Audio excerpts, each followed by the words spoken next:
চট্টগ্রামে শ্রী শ্রী সন্তোষী মা এবং লোকনাথ ব্রহ্মচারী সেবাশ্রমে মহা উৎসব অনুষ্ঠিত হয়েছে। সকালে ২ নং গেট এলাকায় আদর্শ পাড়ায় ৪ নং গলিতে অনুষ্ঠিত অষ্টপ্রহরব্যাপী মহানাম যজ্ঞ চলবে আগামীকাল পর্যন্ত।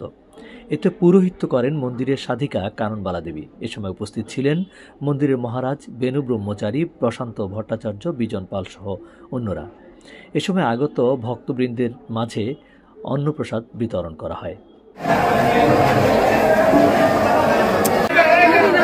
Hey, you can excited out again.